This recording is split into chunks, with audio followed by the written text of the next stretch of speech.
story ng mga mekaniko nyo eh. Okay, ito mga sir, mayroong sinakay saan to? Sa Lalamaw. Yan, sinakay yung click diesel. Dahil yung motor niya ayaw nang mag-start. Kung mapapansin nyo, itong lumabas na rin yung kanyang battery. At narinig nyo rin yung relay. Mas malakas yung pitik ng relay. Matic po yan, good yan. At ang problema niyan, stock up sa makina. Ngayon, para ma-double check natin na stock up talaga yung makina niya, bubuksan natin yung panggilid. Kasi kapag stock up yung makina, wala naman siyang check engine, kaso hindi niya mapaikot yung makina, gawa kasi na nag-stock up na. Kaya tingnan natin yung panggilid niya. Itatry natin ikutin yung mismong sigunyal.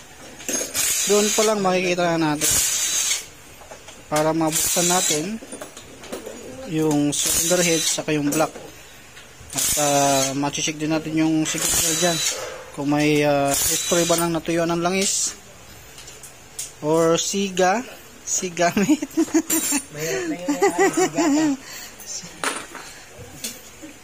Pero ito, inoperan ko naman to. Kung sakaling sigunyal ang problema nito mga sir, sisingilin ko lang siya dito kasama sigunyal, black piston ring, overall langis. Sisingilin ko lang to ng 8,000 lang para makatipid naman to. Hindi natin palalakihin yung yung gastos niya. Hindi ko na masyado yung nagturo yun. Ha? Sobrang tigas? Ano muna? Para makita natin.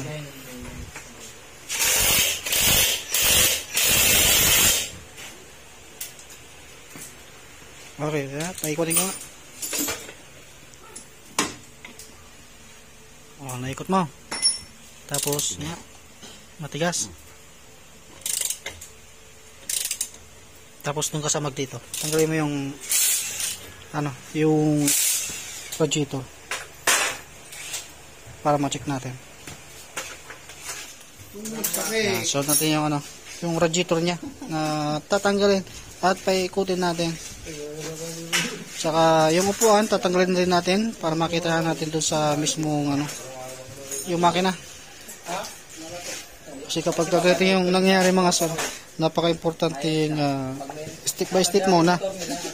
Kailangan mo nating alamin yung problema bago natin kalasin yung makina niya para hindi lumaki yung o hindi lumubo yung gastos niyo sir.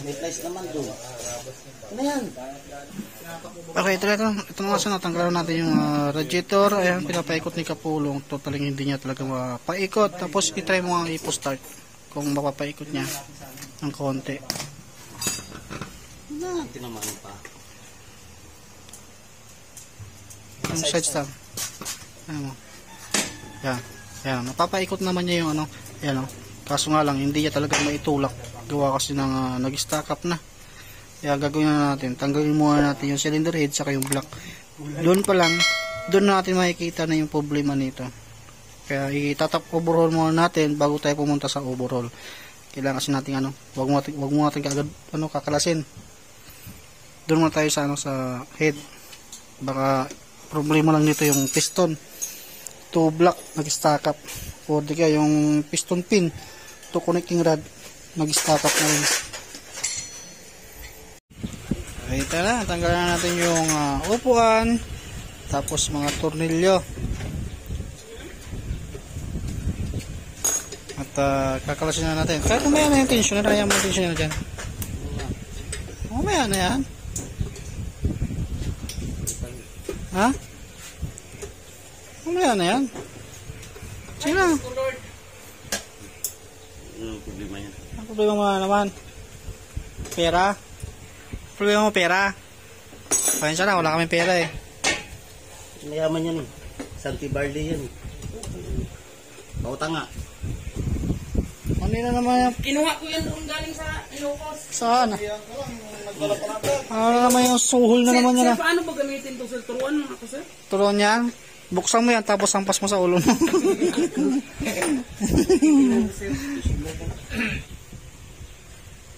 Ito mga sir, pagkatanggal nung nung tensioner. Pagkabingi ito. Ito nga bingi. Ligpit mo sa taas. Nung pagkatanggal ng tensioner, papansin nyo dito. Timing chain. Papansin nyo. Ayan, luwag na. Tumatagilid yung ano. yung Magilid yung ito. yung kwan. Ilang hila siya. Baka naigpitan ng masyado siguro yung tensioner.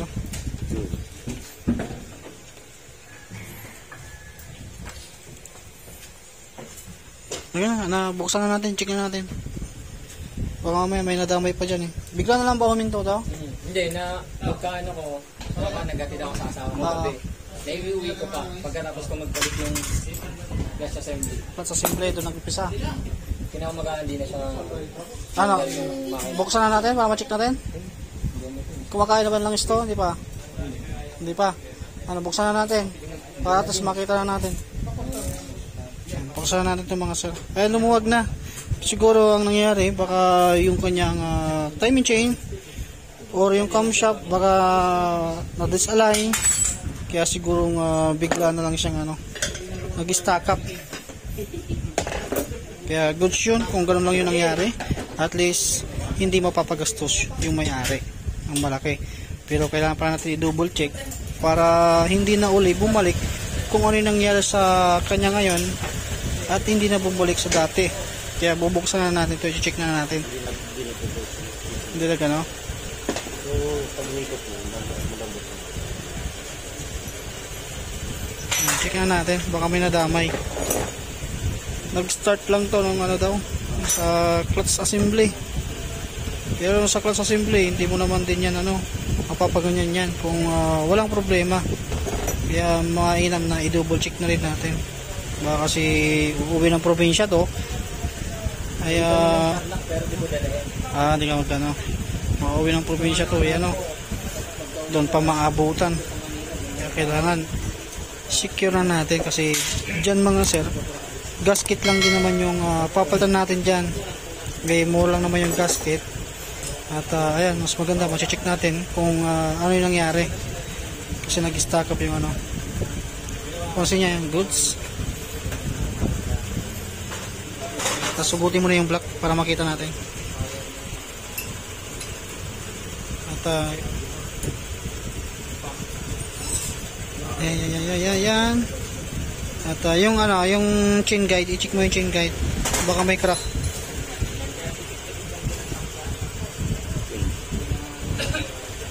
Ito yung chain guide sa baba mga sir. Okay, goods naman. Tapos i-check din natin yung kadena, timing chain. I-check din natin yung sprocket cam, pati yung camshaft. I-check din natin para sure ball na walang problema. Kinayod. Sige, buksan mo muna para makita natin. Ito. Sama.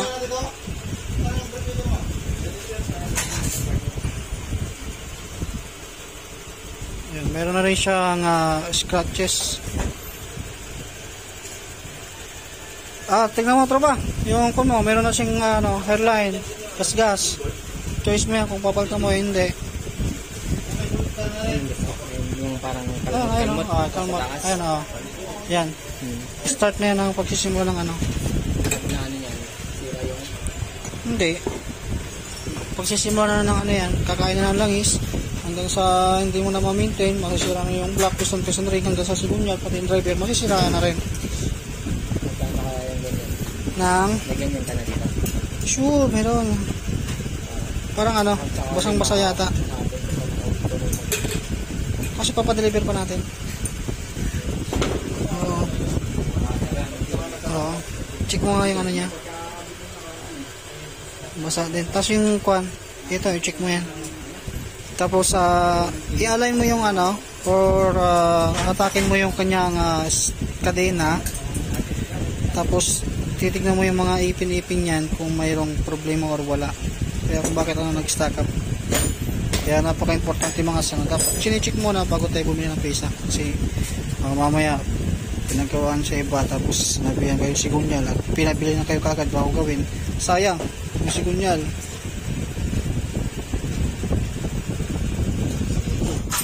Hindi Hindi ba Okay, mga sir, bali nag-decide na si customer na magpapalit tayo ng block, piston ring, valve seal. Kasi nakita na natin yung kanyang piston. Basa na yung ibabaw, sinyalis na yan, na medyo kumakain na siya ng langis. At kahit pa paano, nakaluwag yung kanyang kalooban kasi hindi nasira yung kanyang sigunyal. Kaya napaka-importante dapat chine-check muna bago tayo bumili ng pisa kasi madali lang naman yung yung black piston ring na maghanap lalo kapag ka 125. Yan, kaya tatanggalin mo natin yan at pagka natin ang black piston ring. Ito na mga sir, simulan na natin yung click na nag-stack up. At ito na nga yung bagong block natin. Yan yung bagong block natin. At yan yung luma. Ayan, tinatransport na natin. At yung head, ayan, kikinisin din natin yan.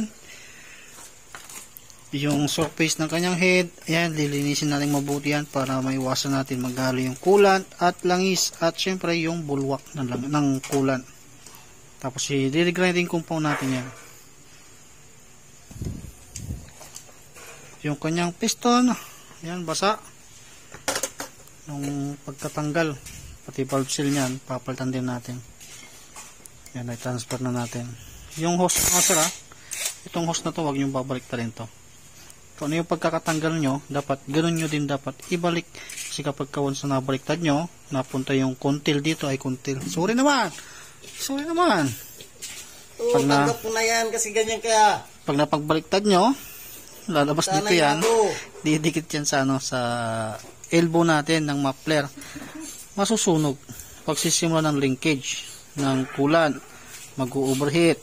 Yan, sisirain yung head. Papansin yan to. Sisirain yung block. Maraming sisirain. Kaya, simpleng problema, dapat i-double check nyo na para hindi masira. Always. Yan, tingnan natin yung bago natin piston sa piston ring.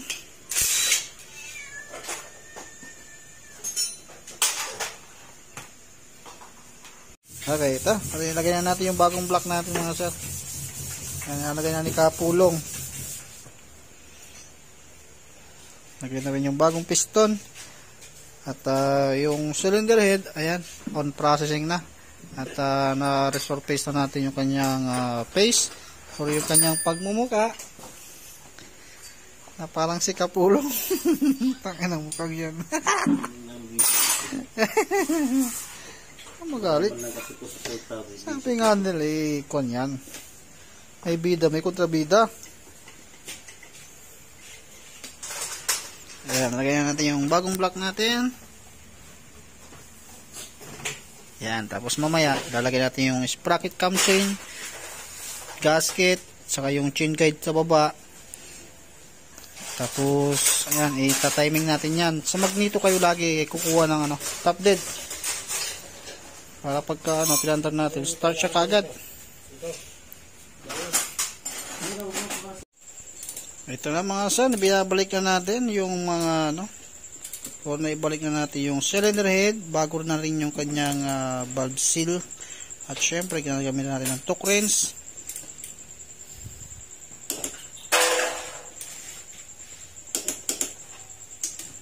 Para pare-parehas ang higpit. Kasi huwag nyo kakaligtaan mga sir, yung tornilyo na Allen wrench na 4 dito sa may sprocket cam chain natin. Dahil kapag once yun ang natanggal or maluwag, iingay yung motor ninyo. Baka isipin nyo sigunya lang problema.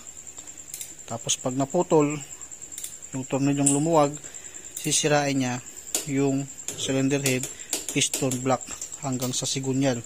Kaya dapat aware kayo doon. Huwag nyo laging kakalimutan. Di baling mabagal kayo, basta sureball naman yung pagkakagawa. Kasi yung trabaho natin mga sir, hindi po yan minamadali. Ito lang mga sir, ibalik na natin. Yan, simbolan natin. Kulang lang na ikakabit dyan yung throttle body. At ngayon, papaikutin natin. Ay, sige, paikutin mo. Ayan, naiikot na siya. Ayan. Smooth na uli siya. Kaya napaka-importante mga sir, dapat chinichik muna natin bago tayo bumili ng pisa. Okay, ibalik mo lahat para mapandar natin. Yan. Ikot na natin.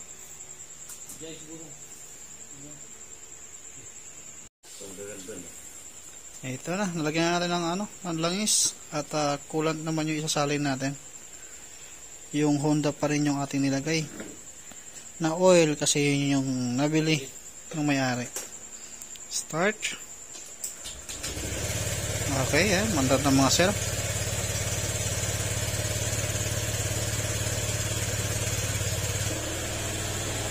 Patasan minor.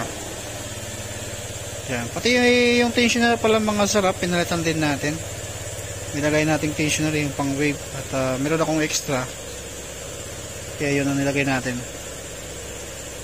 Tapos itadiagnose natin, break na yung upuan at pwede lang makuha.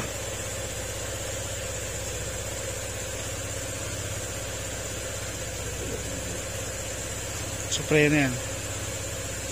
Kasi hindi kasi maganda tong gantong mga lever. Pang forma lang yan, pero sa performance wala pa rin. Useless mga ganito. Tapos meron ka pang ganito, yan, sumasabit dito. Yan ang nangyari, itutulak kong ganyan para kumapit. Yan, tahimik na tahimik yung kanyang makina. Kaya napaka-importante mga sir na dapat chine-check muna natin bago tayo bumili ng pisa. At ayun na nga, mayroong kamot yung kanyang block. Nabuksan lang din naman na. Kaya sinuggest ko na lang na mas maganda mapalitan niya na kaysa naman na mauwi uli sa pagkatuyo ng langis. Yun ang mas malala. Yan, 39,885 na yung tinatakbo mo siya.